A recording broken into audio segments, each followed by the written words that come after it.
Good afternoon, folks. Hello, hello. Anybody going to talk to me in the chat? Say hello. I'll wave. Okay. Delta Mike, that's me. Down and out in Torrevieja. Down and out as in homeless. A tramp. A vagrant. Indigent. All sorts of other synonyms you could come up with. And Torrevieja, that's a town on the southeast coast of Spain that's full of flies, apparently. They want to land on my nose. How are we doing out there, folks?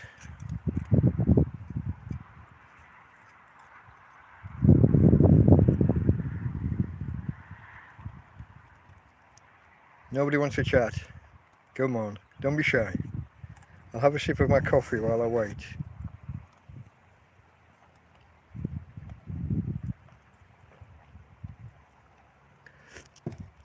It's cold coffee because I'm still not boiling water just for coffee. Don't want to risk wasting my gas. Although it seems to be a cornucopia, this gas bottle. When I got it, I thought it was on vapours. It must have been a misunderstanding between me and the guys that brought it. But it seems to be running on forever and ever. I got no idea. You don't get any kind of gauge that shows empty or full. Apparently you can weigh them, but I haven't got the scales for that, so that won't work. So I don't want to risk my gas just on vagaries like hot water, just for coffee. Save my gas for cooking. How are we all doing out there? Let me just get rid of this message on the screen because that's right across my... Oh, can I? I think if I does that just remove it for me or for everybody? No, it's gone for everybody. Bugger.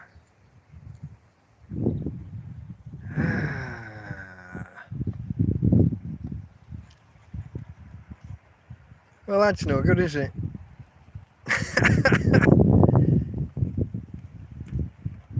So much about this interface is just not intuitive. You're left guessing. In fact, if you remember 2 weeks ago, I'll explain the absence last week. If you remember 2 weeks ago, the last one of these TrampCasts ended early because I clicked in the wrong place.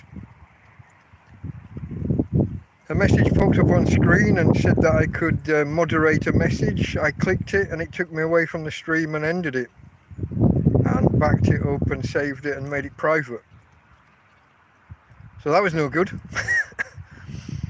I did try and come back with a follow-on, with another feed, but I was too slow to set it up and not enough people found it, so I called that quits and said that we'd do one midweek, which never happened.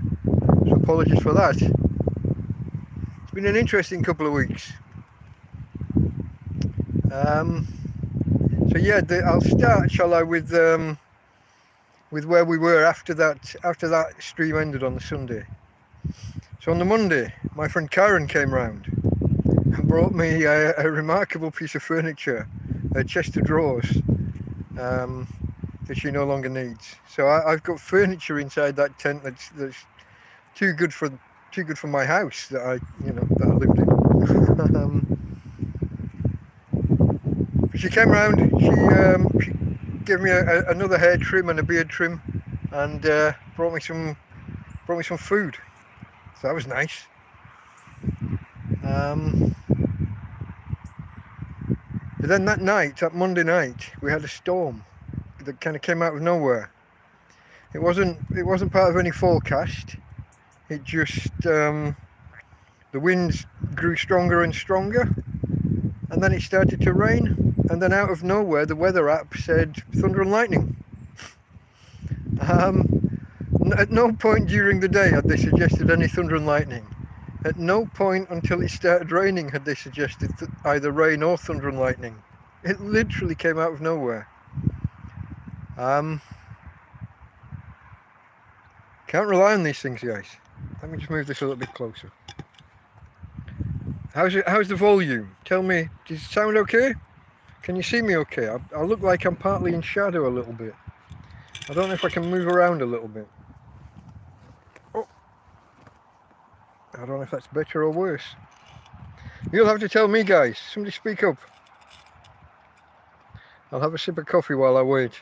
You're a shy bunch today.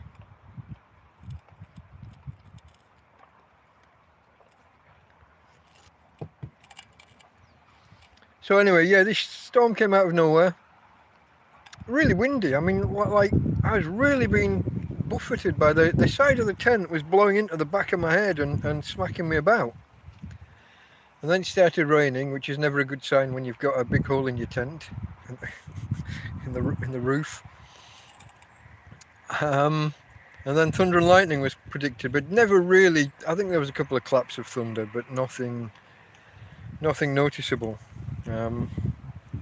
So we survived that one okay.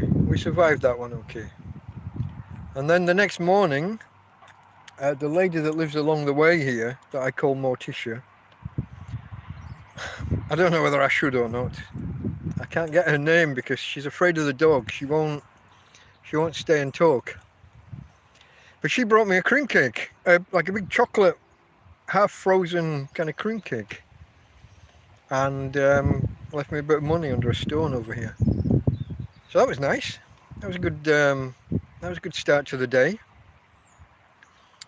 And while I was doing a few jobs around here, picking up things that have blown away, and I won't say tidying the place up, because if you've seen it, you know it doesn't begin to be tidy. But when some of my useful things blow around, I do make an effort to bring them back to where I use them. So I had a day just pootling around here, and when you've had a cloudy day and bad weather, I'm then struggling for electricity, for power, for powering the phone and the other bits and pieces. My little rechargeable batteries that power my light at night. I should do a follow-up video on that at some point soon. They're all right, but they're not the great thing I thought they were going to be. They just don't seem to have the capacity that they claim.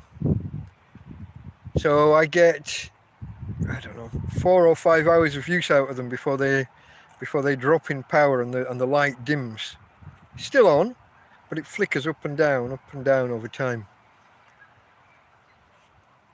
So the Tuesday I spent trying to eke out enough power, trying to manage the solar panels and keep turning them and pointing them correctly at the sun, which seems to be a growing job. As more and more days are getting cloudy, and the days are shorter, and the sun isn't as strong when it is out. That looks like it's going to be a bigger job, trying to eke out enough power to keep using my phone and making videos. But later that same day, later that Tuesday, I got another delivery from my Ukrainian friends. They came around and brought some. They brought a big bag of stew. It was a kind of a rice dish, almost like a rice bolognese. In a big carrier bag, a big shopping bag. Along with some chickpeas and beans and other bits and pieces. Very nice of them. I thank them. What else happened that week? Not too much. It was a fairly steady week, trying to manage the solar panels and just keep enough power going. Trying to do a few jobs around the camp. Just keeping things going, keeping things ticking over. I think that's when I did the video where I cut the logs that I'd fetched the weekend previously. I think it was the Tuesday when I cut the logs up. And I had planned to do some repairs on the tent, but I couldn't find my scissors and I didn't have any of the right tape. All of the sticky tape, all of the duct tape that I've had has been too low quality. It's all fallen off. So that's getting a little bit desperate now, actually. I need to pull my finger out on that and go to the Chino Bazaar here and get some good tape and maybe buy another pair of scissors. Although I did find, I've got 2 pairs. I did find my older, smaller ones. But I think in the last storm I'd got the tape out and the scissors and left them out in case I needed any emergency repairs in the night. And we've lost that. Tina girl, quiet, quiet. Tina girl. Let's turn the camera on her. Don't think we've done that yet, have we?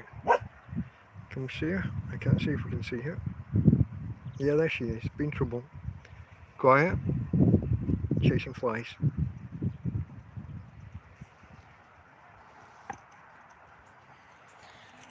So yeah, doing jobs around the camp, preparing a bit of wood for winter.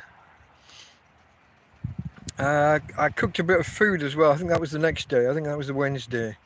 I cooked a beef teriyaki stir fry. Not bad for a tramp, eh? That's not bad at all. Karen brought me the beef on the Monday, and I had some teriyaki sauce that she'd brought on a previous occasion that I hadn't used yet. But I think I say in the cookery video, which I'm not sure, I don't think I've released that yet. I think that's hanging over from before because I was ill later in the week. I'll come to that in a moment. But I did a cookery video as well because I think for a few days I hadn't really eaten anything substantial.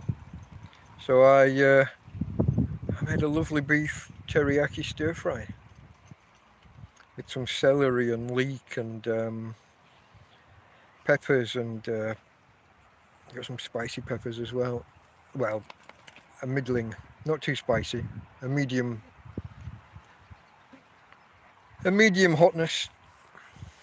But yeah, I knocked together a bit of a stir fry, and I did a lot of it, which actually doesn't really allow you to get a proper stir fry feel to it. It all sits and sweats in the pan rather than proper hot frying.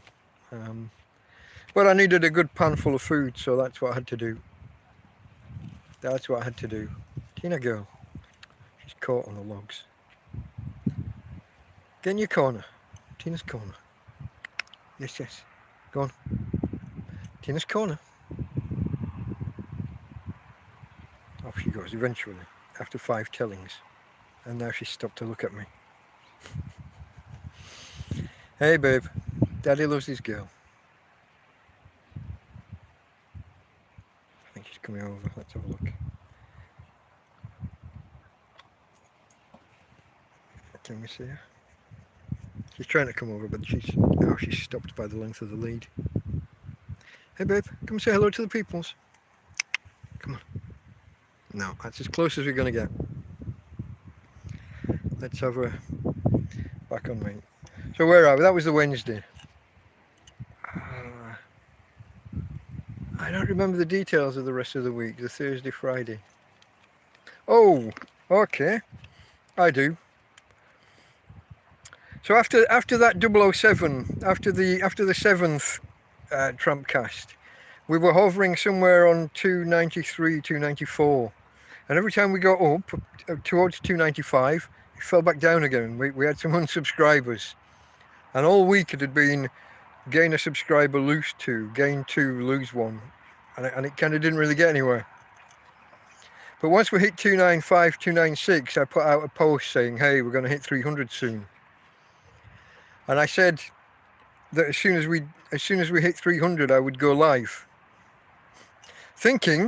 Foolishly, thinking it would be in a late afternoon, early evening, or maybe not too late at night. What do you buggers do? You bring in subscriber number 300 at like 2 o'clock in the morning, Friday night, Saturday morning, I think it was. And I'd fallen asleep. I'd bought in a pack of beer ready for celebrating, like I do, when I'm expecting to hit a milestone. And I'd had a couple while waiting for the numbers. When we're hovering on 298 and 299, and then dropping back down to 298. And then I fell asleep, and I woke up, I think about 2 in the morning, and saw that we'd hit 300. And I tried to get online, and I think it took me a couple of hours. I had a few technical difficulties trying to go live. And all along I was cracking open another beer and kind of carrying on the celebration. And I was tired. By the time I got online, I was tired as hell, like struggling to stay awake, but I'd probably had a beer or two too many. And some of you didn't like that. So as soon as we'd finished the live stream, the 300 celebratory live stream, I kind of went to sleep, and when I woke up the next morning, we were back down to 297.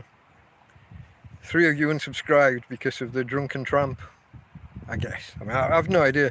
Sometimes it's just Google stroke YouTube. They unsubscribe people automatically if they think that they're a bot, or if you haven't watched videos in a while. So it's always worth checking if you're still subscribed. Not just to me, to anybody that you want to see the videos of. It's worth going and watching one of their videos and checking that you're still actually subscribed, because they do play funny buggers. So after that, I think I got another food delivery on the Saturday. How did it go? No, the food delivery was on the Friday, was it? And then I think Saturday night into Sunday morning, I got ill.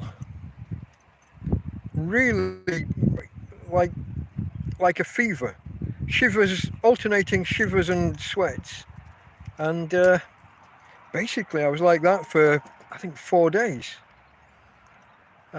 Wednesday late afternoon, Wednesday night, I started to feel better and got up and actually cooked some food. I cooked a proper decent meal.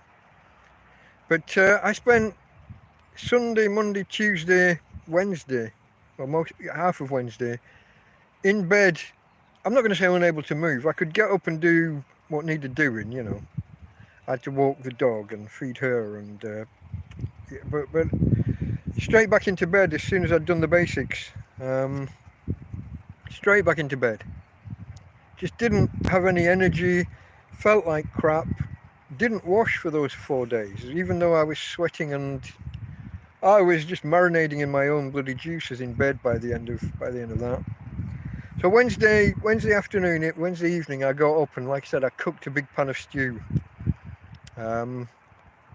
This was one of my specials, a beef flavoured stew without any beef, but with the gravy and beef stock cubes and that kind of thing. I got a bit of bovril. Throw all that in. That was from Karen again. So that's that. I made that full pan and ate 2 big pans full of food. That Wednesday night. Got up Thursday morning. We had no water in the camp. I'd been struggling all week without any water here and not the energy to go and fetch any. So I went out first thing Thursday morning and brought 8 bottles of water back. 2 trips with my trolley from Harry and Jill. Flies. So went and got plenty of water. Got myself washed and cleaned, washed my hair, and then washed some clothes. And then got a change of clothes and washed the dirty ones. So suddenly I felt like I had some energy. Suddenly I was getting things done around the camp for the first time in almost a week.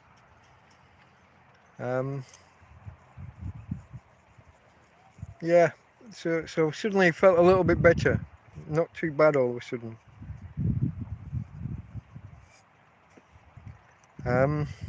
What else? Once I got up and about, I'm struggling to remember, guys. Friday. What did I do Friday?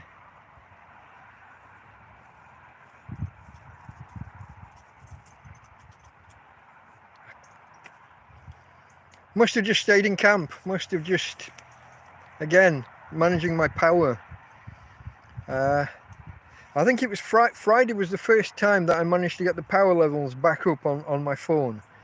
I'd been having to, like when I do my entertainment at night, watching videos and things, I'd been having to download them, put them on play, and then turn the screen off to save, because obviously the screen is the biggest user of power on your phone. So YouTube aren't really happy that you download the videos and do this, but there are apps that do it. So you do what you got to do, folks. You do what you've got to do. So I was downloading things, putting them on play, and I'm waking up in the morning and I'm down to like 15 or 20% on the phone. So managing power, becoming a bigger and bigger part of my daily activities. Don't get me wrong, I could, on a nice sunny day, I could line the panels up slightly ahead of the sun, so they're getting the sun there, but slightly suboptimally. Then the sun will move round, and for an hour or two it'll be optimal. Then it'll move round and it'll be suboptimal again, but still getting power. I could do that and go out for maybe 3, maybe 4 hours and be harvesting some solar power while I'm out. But it's just becoming more and more of a thing, and if it's not an ideal day, if it's cloudy, then it's more difficult. But what I managed to do, I think this was Friday, I managed to get my phone fully charged, and then I've got a tablet here, and I managed to get the tablet from 0 up to 100%. And I can use that tablet, I can take the power, I can harvest the power from that and into my phone if I need to. Because of a cable I've got called an on-the-go cable, an OTG cable. I've talked about this before. Nobody listens. You should get yourself an OTG cable. They're tremendous. Everybody should have one for their phone. Tina, look at this. Oh, she's stopped now. She was just, you see the brick that's laying against that tree branch. She was trying to tip the brick over. Let's put the focus back where it should. Oh, did it not go on her? I'm not sure what happened there, guys. Can you see the brick laying against that branch? Yeah, look, she's trying to pour everything. Stop it, babe. Stop. Back on me. Where it belongs. Where was I? On-the-go cable, folks. On-the-go cable. You've got to get yourself an on-the-go cable.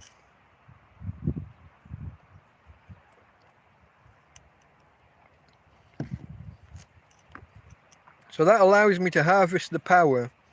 If ever I totally run out, I can harvest the power from the tablet into the phone. Tina, stop now. Stop. Bad girl. Tina's corner. Go. Had enough of it. She's caught on branches. Give me a moment, folks. I've got to rescue the dog. Caught on the logs. Tina, get in your corner.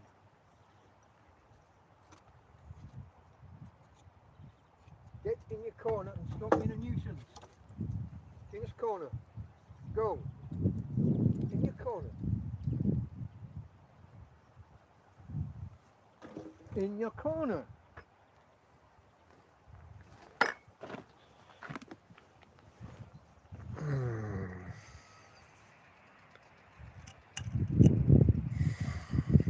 That's my girl. Okay, solar power. Harvesting solar power. Transferring it from one device to another. Okay. We're kind of more or less up to date there, aren't we? Couple of events that have happened the last couple of days. Well, this one's been building a while. I think I've been sharing my tent with mice. At least one. Well, I know I've seen the little bugger, and unfortunately, I've now eradicated the little bugger. So if you've been here a while, if you've been here, you'll know that I have some wooden drawers in my bed, in the bedroom area of the tent. They're not part of a unit. It's just the drawer, but with some hardboard over the top to kind of try and make a box. And I've had some kind of long-term storage stuff in there for a while, kind of fallback, kind of emergency food, if you will. There's some breakfast cereals. I had a few sachets of powdered mashed potato puree, and a little bag of oats and things in there. And I've had them for months. And also, and in the bottom drawer, there's about 10 kilograms of flour. Don't ask why 10 kilograms. Because I had none, and I went out and I bought a kilogram to make some bread one day. And then the next day, or 2 days later, I found 5 kilograms next to put out by people who were, I don't know why, but put out next to a bin, unopened. So that was 6 kilograms. And then over time, people have brought me, as they leave the country, the Swedes and the Norwegians in particular, but as they leave the country, they'll bring me a bag of the remnants of the food from their apartments. And often there's a half bag of flour there. And sometimes breadcrumbs and other similar things. Cornstarch. So I've had these in these drawers. And one day I noticed a mouse popping down into the bloody drawer. And I've got things stored on top, so it's not like... It's quite crowded in there. It's not easy to just say, oh, I'm going to pull that drawer out and have a look in there. I kind of need to plan for a day, clear some space around it so that I've got somewhere to lift it up and put the thing down. And I saw this little mouse there one day. And I tried to chase the bugger around and chase him out, but they're so damn quick. Now, just to explain, my bedroom is like a sealed unit. It's or it should be, if the zipper wasn't broken on the door. So it zips along the floor about 10 centimeters off the ground, maybe a little bit less. And then it comes up and over in an arch. And that zip is now broken, so I can't keep things out.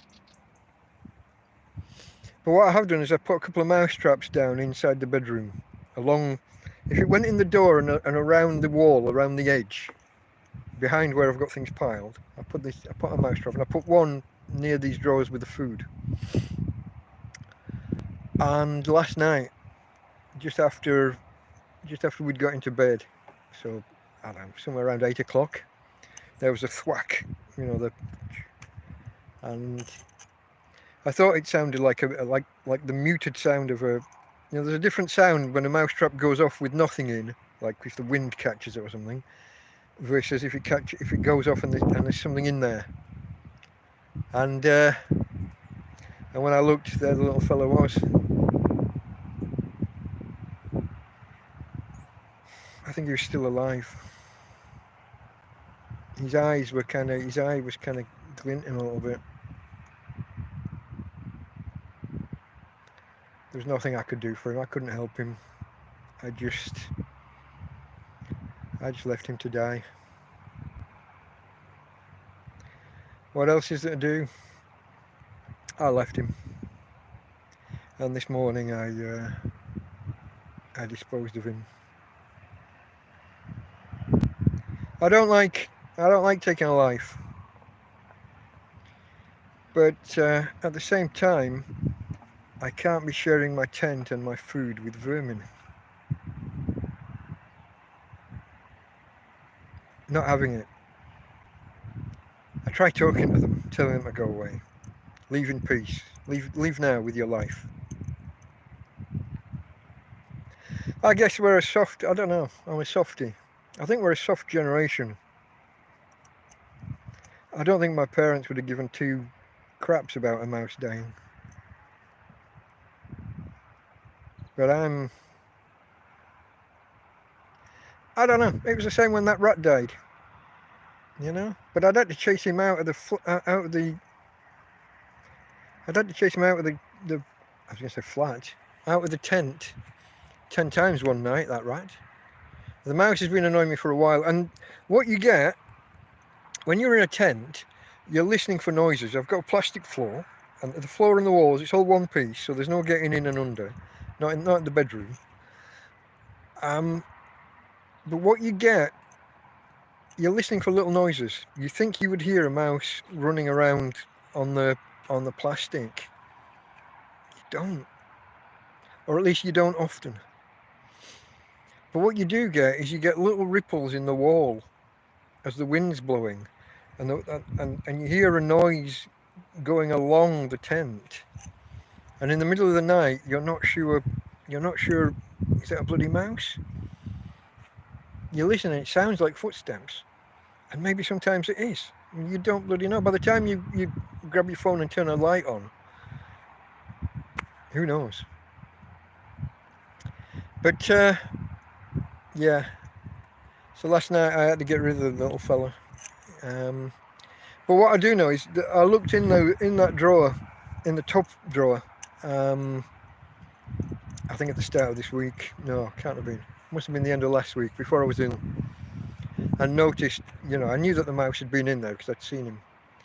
And my mashed potato sachet is entirely split apart and spread out and half eaten.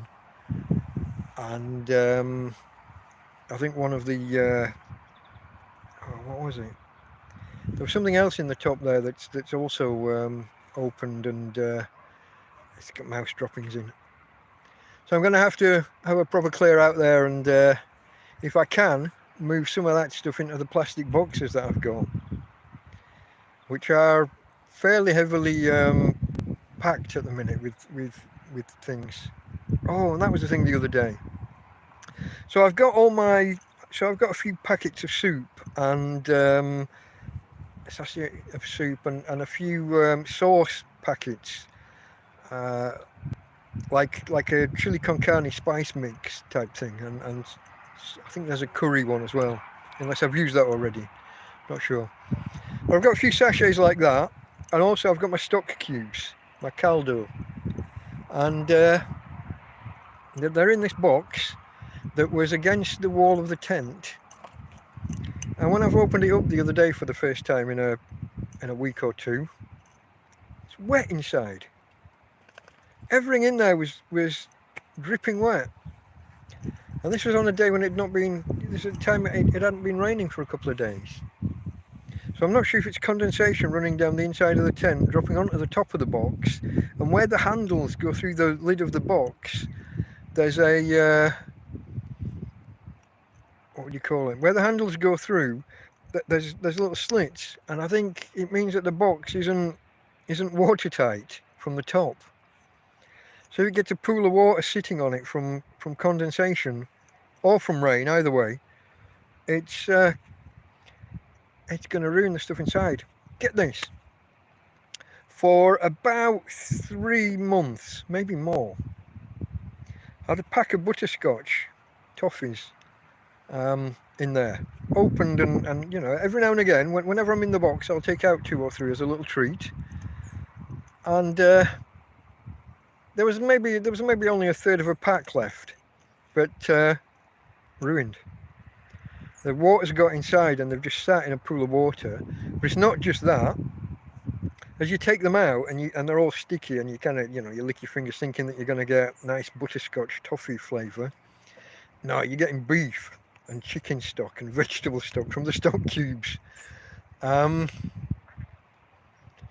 an interesting taste. Butterscotch and beef stock cube. So something that I've been holding back. This is a lesson that I've learned and failed to learn, I guess, on the evidence, time and time again. When I've got stuff, I should just bloody eat it. I shouldn't be trying to store it back for a later day, just in case. I should be, I should have eaten that packet of sweets 3 months ago. Now I've got no treats tucked away. No, there's the remnants of them. 1 or 2 of them will be salvageable, but so I've got these the food in the bedroom in these drawers that's obviously compromised. I've got to get into the bottom drawer and see how bad that is. I've got something really weird going on inside the bedroom of the tent, and I suspect it's far worse than a little mouse. A few days ago, this would have been Thursday again, the first day that I felt lively after the illness. I scooped up, bearing in mind this is a sealed bedroom, it's entirely encased, it's plastic all the way around the bottom, 10 centimetres all the way, and then it's a kind of a fabric mesh thing inside the outer actual skin of the tent. Suddenly there's a big pile of earth next to these drawers. And by big, I mean if you take a biscuit tin, I filled the biscuit tin with earth. So this is not just a bit of dirt that's blown in and gathered and collected. But as far as I can see, I thought something's dug under it. I thought something's tunneled up, like a mole or rat. But it's kind of in a gap between this pair of drawers that are up there and a few really heavy bags, my main bags of my personal possessions, that are difficult to pick up in their own right, and that have got other things piled on them. So it's all a bit difficult to get in and see what's going on. A bit difficult to see what's going on.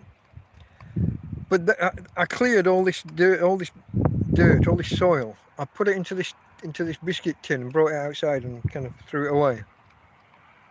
And a day later, there's a little bit of dirt again. And the day after that, it's a bigger bit of dirt. And there's no hole where the dirt is. That's not. But it is right next to this bottom drawer, right next to and under my belongings. I think something's tunneling in, and it's not something nice. It's not going to be some nice, cute little mouse. It's going to be one of the bigger ones. Those whose name I dare not mention. It's a rat, probably. And it's probably inside, it's probably dug into that bottom drawer where I've got the 10 kilograms of flour. I got to get in there and see what's what. Because some of them, most of it, is in like Tupperware or glass jars. But some of it isn't, because at the time I didn't have enough Tupperware or glass jars. And as I'm finding, Tupperware doesn't last forever either. It falls apart after a while. In fact, let me demonstrate that. During the windy, God, you can't see that one. I'm holding it too low down, sorry. During the windy storms over the last week or two, this bowl, which was what I used to eat my breakfast out of, has been blowing around and falling off this table and being blown, and then it became fragile and crumbly and brittle. And then one day I came out and it's fallen and split in half. Everything breaks. Everything breaks. So these are the little things sent to try us in Tramp life. Oh, she's caught again. Tina girl, stop it. So yeah, so my job, I think, I got two main jobs for this coming week. I got to either find a good pair of scissors that I've lost in the tent. Had a go at that the other day, couldn't find them. But I've got to have another look for them. Or I've got to go over to the Chinese shop here and buy another pair of scissors and a good duct tape. And I'm going to need plenty of it. A couple of long rolls. Because, well, come with me a moment. Let me show you the state of play. Tina girl. Oh, Tina, you're buried under a pile of logs down there. Let me reverse the camera for you. I can't see the screen. All of these holes here, all of these rips that have all been, these were all taped up previously, but all of the tape, this is the good tape from back in the day, from So that there are a couple of pieces of the good tape left, but all the other stuff has come loose and fallen off, or the majority of it.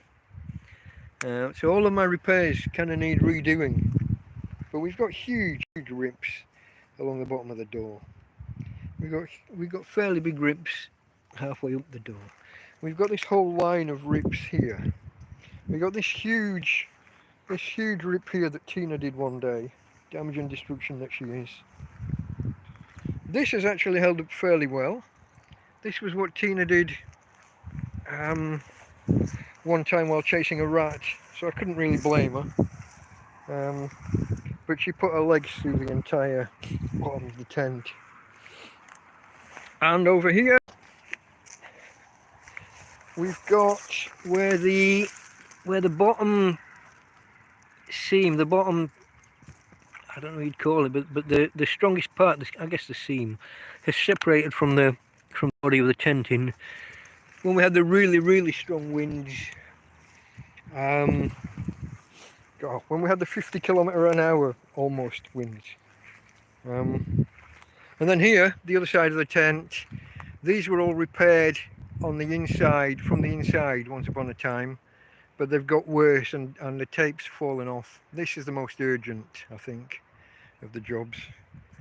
And here, can I get that yet? That's on camera. So I got some repair work to do. I got some repairs to do. Let me see if I can get out of here without hurting myself or the tent. Oh.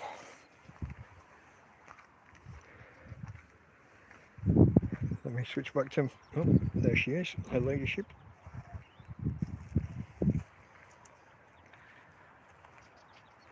Back to my seat, guys, back to my seat. Oh, quick check of my solar panels. There's my portable panel, which is starting to fail.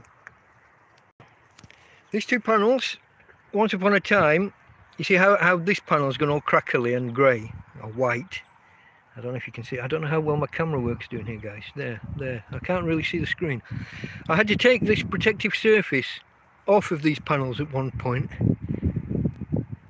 And now it looks like I'm going to have to do the same here. So I'm going to have to get out my toothpaste and a cloth and put in some elbow grease and use the mild scouring of the toothpaste plus some elbow grease and take that layer off there. But I think Tina keeps clawing at the panels. I think we're picking up a bit of damage somewhere along the way. And here's my main one. This is the one that works the best. This is the one from Mark and Jeff, Torrevieja channel. I moved this around for you the day. It starts off down here on the floor, facing where the sun comes up in the morning, and then I move it around and face the sun, and then last thing at night, we've only got about another hour before, maybe an hour and a half looking at it. Somewhere between 6 and 6:30 it'll be going dark. So just over an hour and a half. But this is where I put it at the end of the day to get the last of the sun.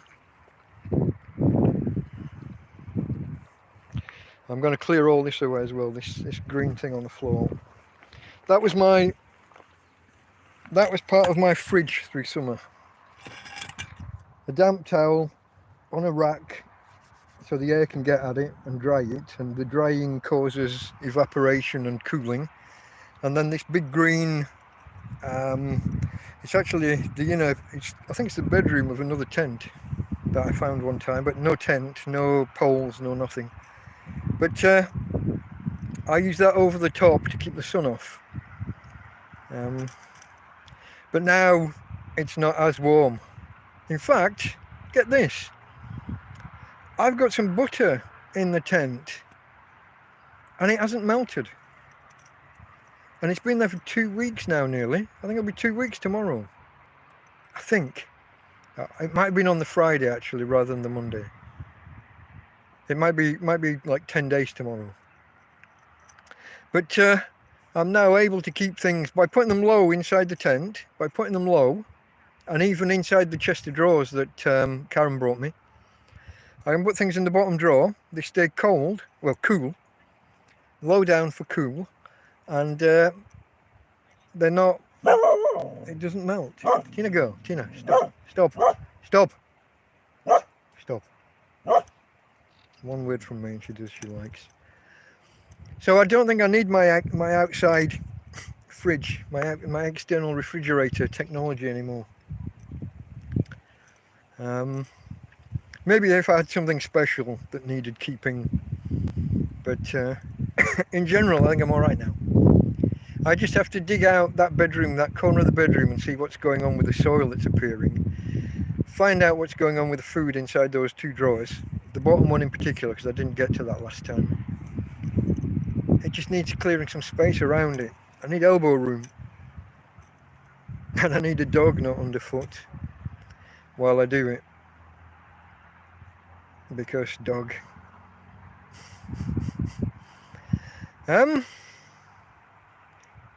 What else is there to say? Oh, yeah, I told you I caught the mouse. I killed the mouse.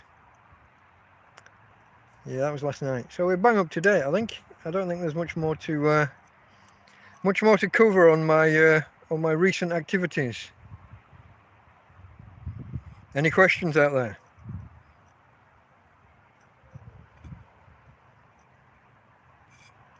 I haven't even got my glasses on, have I? Taking them off.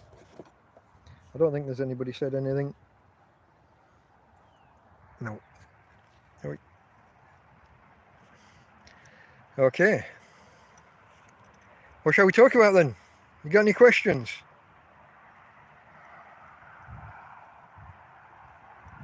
One other topic I guess I could cover. I mentioned the weather. Oh, Tina! Have a look at this. She's caught. She keeps trying to come over here and dragging her lead through these trunks, tree trunks. Let me go and sort her out. I'll maybe bring her over. Give me 30 seconds.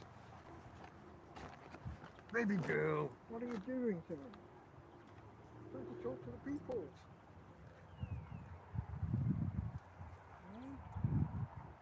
I can't even read this note. It's too difficult for me. Still a quick noise. Where is it? What would be if I hit the car? Come over here with me. Because you did a bloody nuisance. Look at you, you've done twice around this one. What are you doing? Come on.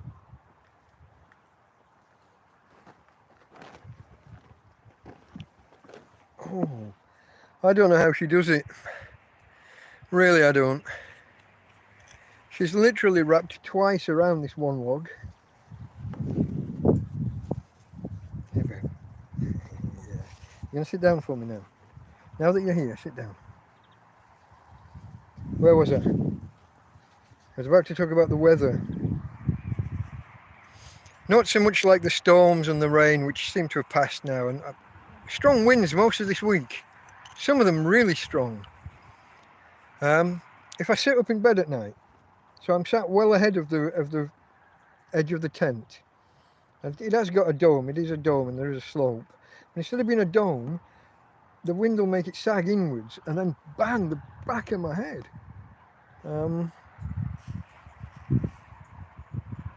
Try and move further down the bed, but then my feet are hanging off the bottom. There's not a lot of room in there. I got a double bed. Then there's maybe a metre or a metre and a half to that side, which is where I've got all my things stored, including those drawers that I was talking about and my bags. And then there's a little pathway, a little alleyway. But at the end of that, I've got my bedside table. It's two on a plastic storage box, stacked one on the other, and with a round wooden, like a cut from a tree. You get the tree rings. Just got a circular a circle of wood on top of these 2 boxes. So that's my bedside cabinet, and this is why it's going to be difficult to dig out and get those, see what's happening with my food and the mice. I'll say mice.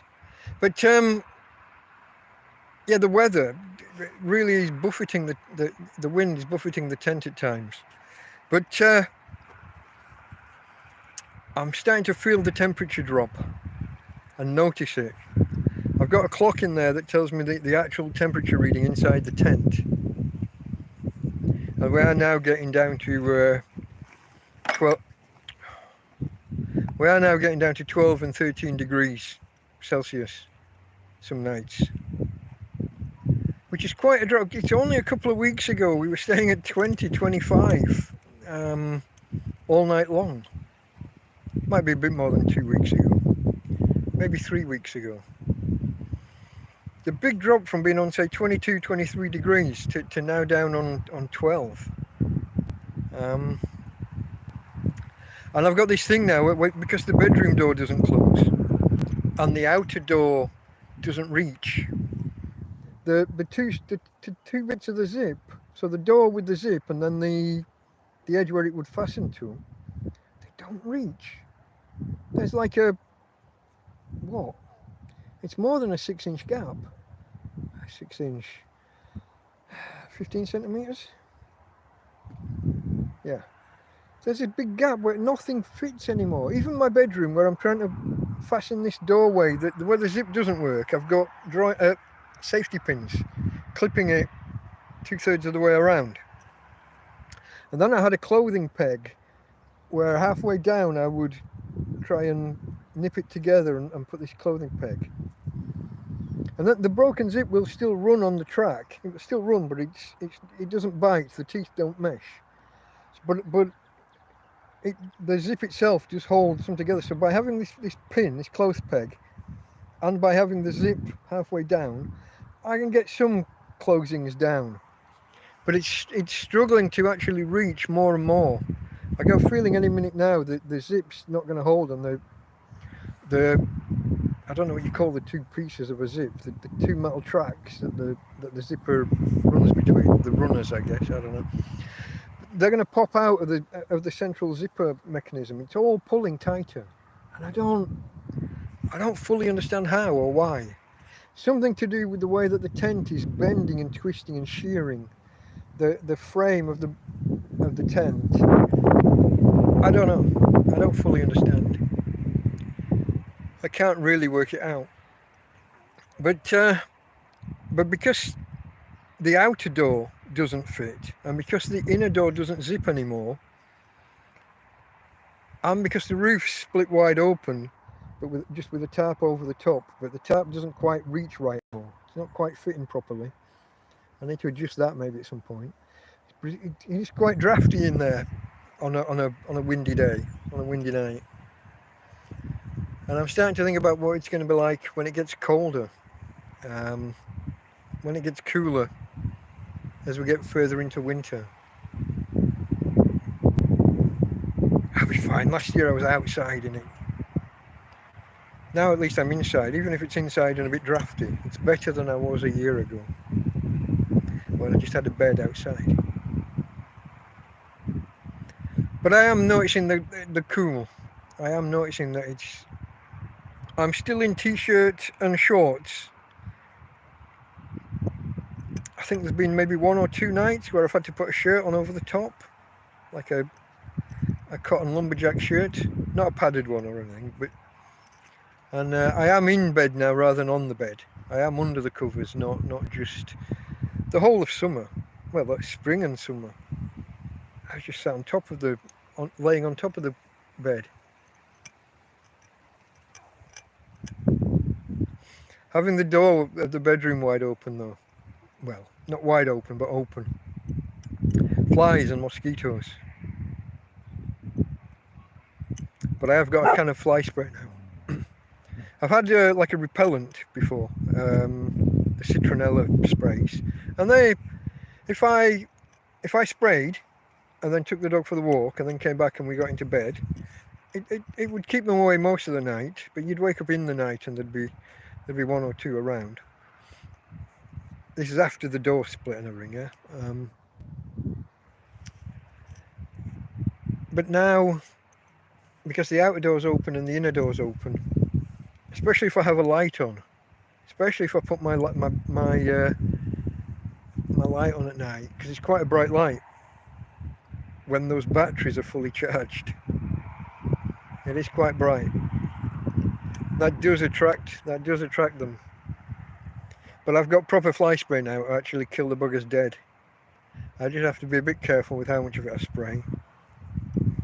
It's not healthy stuff to be breathing in a small space, and I think dogs are more susceptible to it. Tina certainly doesn't like it. But we're getting by. We're surviving. Bit of a bad illness for 3 or 4 days. Don't know what that was. I don't know if it's something I've picked up from some food. I don't know if it's... See, I don't spend much time with other people. So there's not much of an opportunity to be picking up viruses of unknown origin from anywhere else. So I don't think it's anything like that. Could just be one of those things. I don't know. I just was really shaky for 3 or 4 days. Chills and shivers, sweats and shivers, intermittent. Anyway, folks, I don't know. We're up to date. That's the kind of that's the last couple of weeks in the life of a tramp in Torrevieja. Okay, folks, from Tina and from me, Delta Mike, out.